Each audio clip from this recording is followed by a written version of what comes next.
My name is Divina Caliente, and I'm here to discuss a very controversial topic. I will be discussing prostitution laws in the United States and focusing on a reform. I will start with an introduction of my topic and an overview of what I will be discussing. And then I will go into my literature review, where I will talk about a few authors I drew inspiration from. Then I will go into the history, background of prostitution reform, its origins in America. And then I will continue with the current state of prostitution policy, and then go into challenges faced by sex workers, and public health and safety considerations.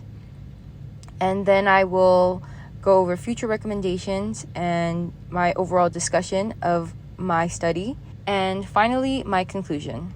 So my study delves into the complexities of prostitution, revealing how legislative decisions, starting from the origins of America in the colonial period, has rooted historical biases that has contributed to the stigmatization of sex work we see today.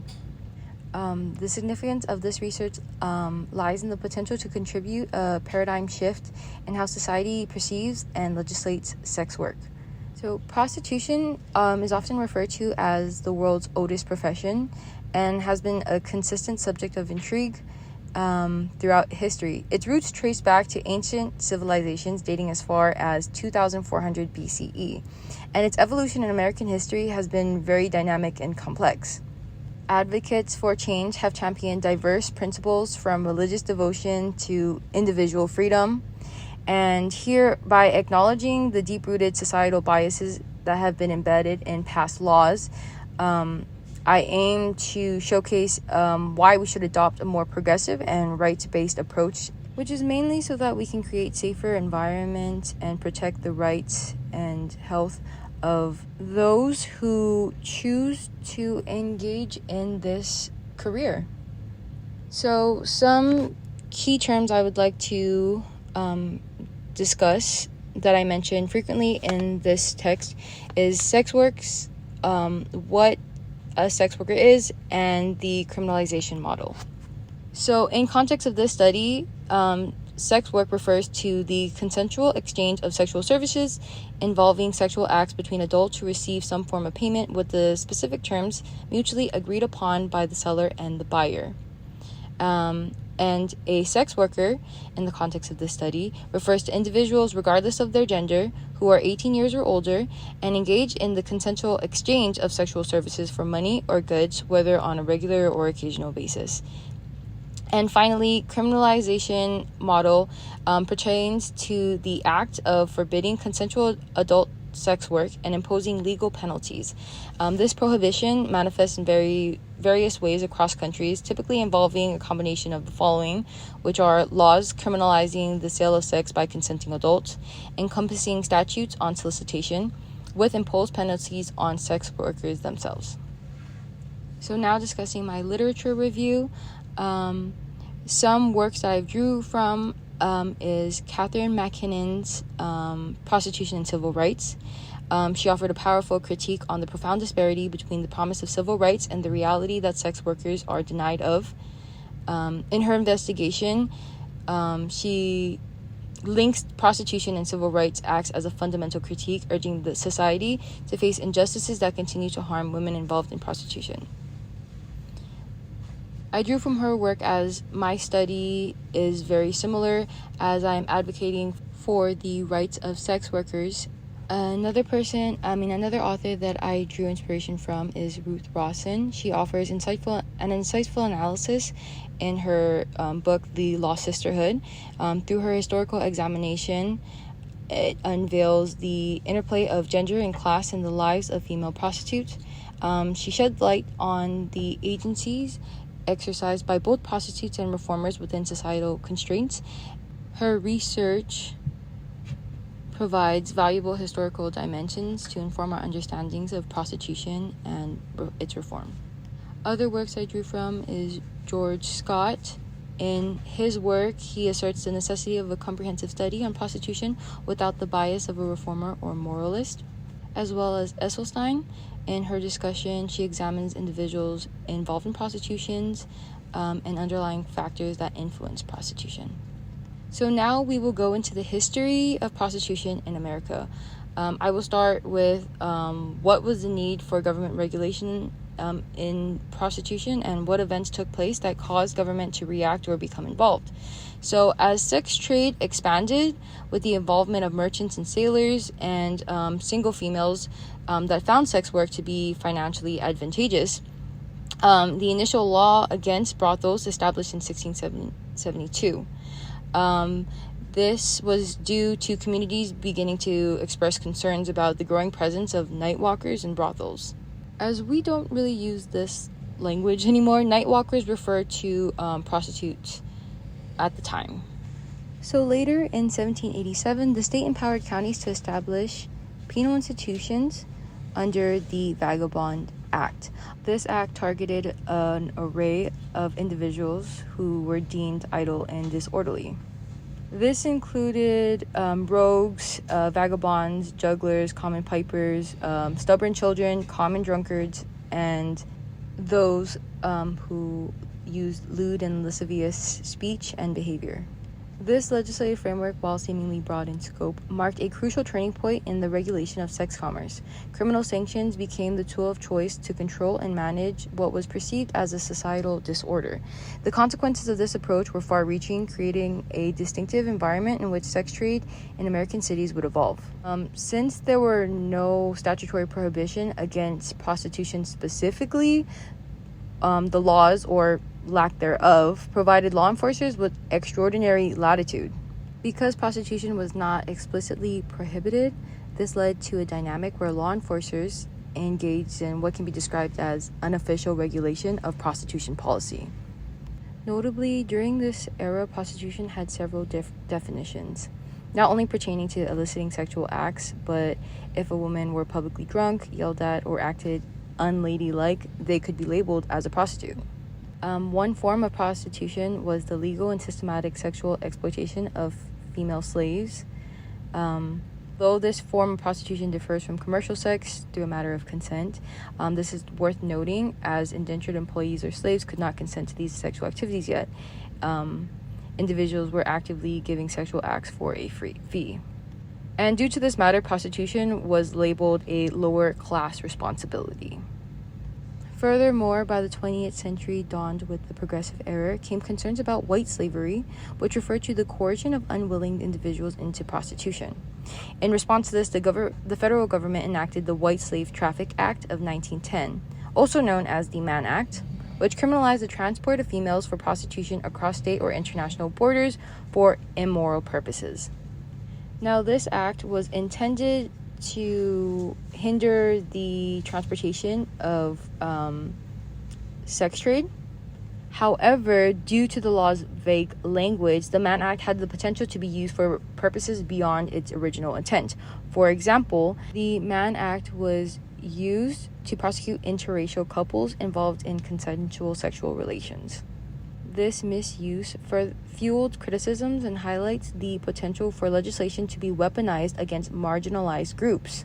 The Mann Act serves as a historical example of how legislation intended to address specific concerns can have unintended consequences, reinforcing societal biases and disproportionately affecting vulnerable populations.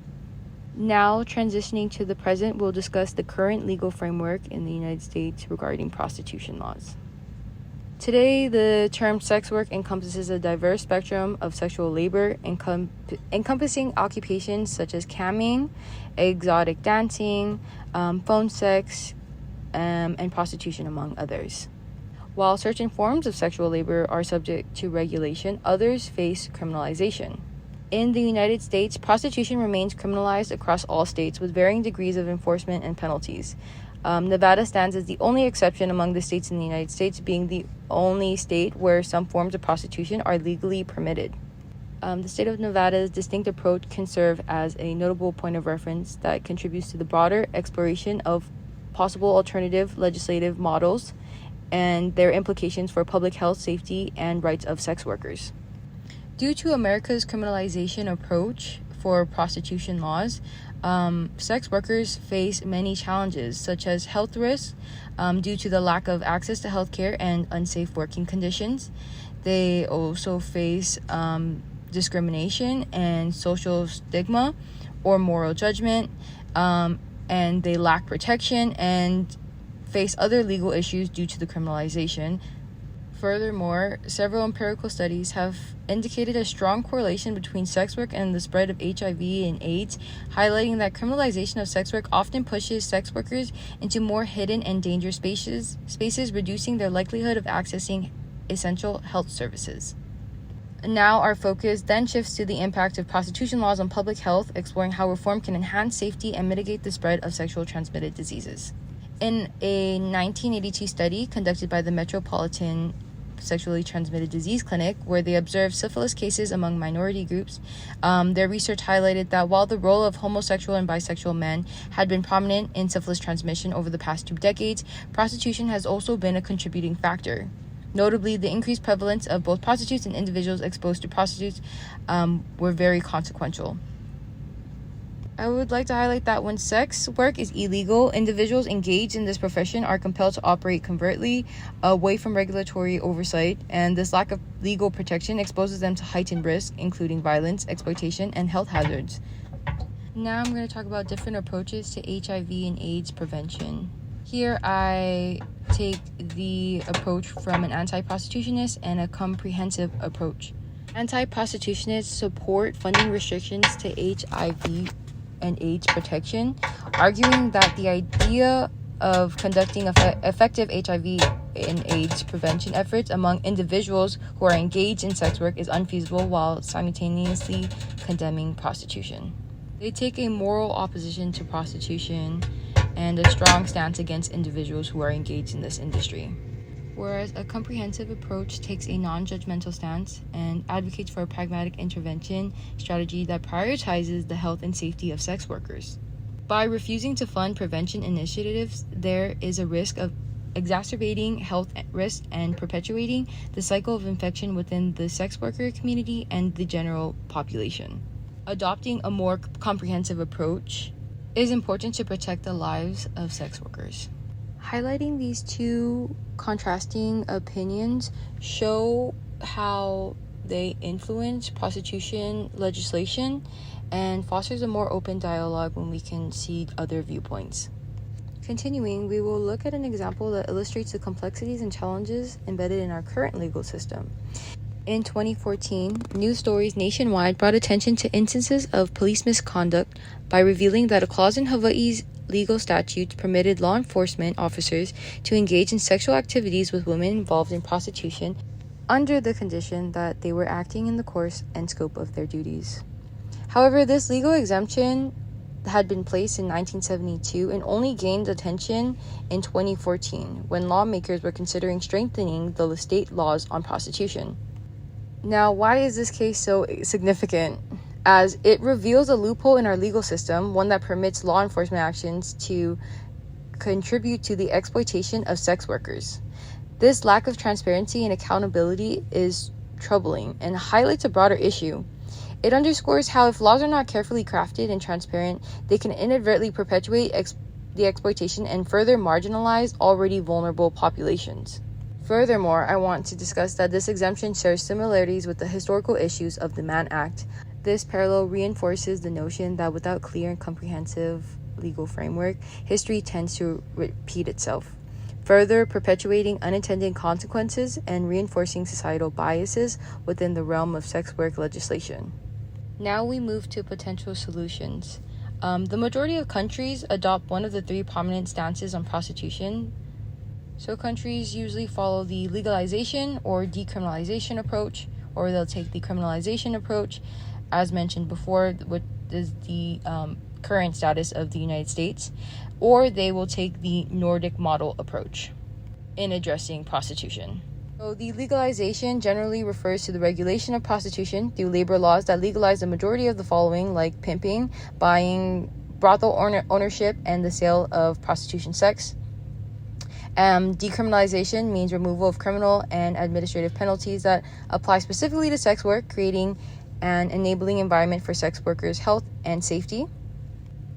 The second approach is the criminalization approach, which generally categorizes prostitution as an offense, subjecting those involved to legal consequences. Lastly, we have the Nordic model. Their primary focus is on criminalizing the buyers of sex rather than the sellers. Essentially, the idea is to discourage the demand for paid sex by making the act of purchasing it a criminal offense. In countries that have adopted the legalization model for prostitution, such as Germany and the Netherlands, sex work is fully legalized and regulated. In contrast, the decriminalization model, as seen in New Zealand, Australia, involves removing criminal penalties for buying or selling sex, treating sex work as a legitimate profession. And lastly, a fundamental element of the Nordic model involves the enactment of a law that explicitly prohibits the purchase of sexual services. Under the Nordic model, individuals who purchase sexual services are subject to legal penalties. This model represents a middle ground between full criminalization and complete legalization. It effectively conveys societal values while simultaneously protecting the lives of sex workers. The Nordic model has yielded considerable success in discouraging street prostitution, and as a result, several countries, including Norway, Iceland, Canada, and France, have adopted a similar model. Now we go into the discussion. By examining the historical evolution and contemporary landscape of prostitution laws in the United States, it becomes evident that the criminalization approach adopted by the American government has had far-reaching implications. My research posits that a shift towards a more progressive and rights-based approach, similar to the Nordic model, could improve challenges faced by sex workers and benefit society as a whole. By highlighting the negative impact of criminalization on the safety, well-being, and human rights of sex workers, I aim to highlight the urgent need for reform. However, a great study wouldn't be a good study if it didn't highlight its limitations. So first, I believe that a comparative analysis of the Nordic model's effectiveness in different cultural and legal contexts within the United States could offer further insights into its adaptability to our country. Additionally, we could investigate socioeconomic impact of alternative legislative approaches on the lives of sex workers, considering factors like healthcare, working conditions, and other perceptions could deepen our understanding. Lastly, I think delving into the perspectives of sex workers themselves and incorporating their voices into the discourse could provide a more holistic view of the challenges they face and the potential impact of legislative changes. All right, and in conclusion, the historical trajectory of prostitution in the United States reveals a complex narrative marked by the evolving societal attitudes and legislative responses. From its origins in the colonial era to present day, the commercial sex industry has been subject to varied regulatory frameworks. The current criminalization approach is deeply rooted in historical gender biases and continues to dominate the legal framework today. Despite persistent efforts to eradicate the sex industry, it remains a resilient and enduring facet of our society. Historical attempts at complete eradication have often proven futile, leading us to confront the reality that the demand for such services will always persist. Instead of perpetuating a cycle of criminalization that has historically stigmatized and marginalized sex workers, it is time for a new approach. The criminalization approach fails to prevent harm reduction, health, and safety of sex workers, and has only proven to be an ineffective strategy that hinders meaningful reform. Embracing a more progressive and rights-based approach is not just a call for change, it is a recognition of the need for a paradigm shift that aligns with the realities of contemporary landscape surrounding sex work.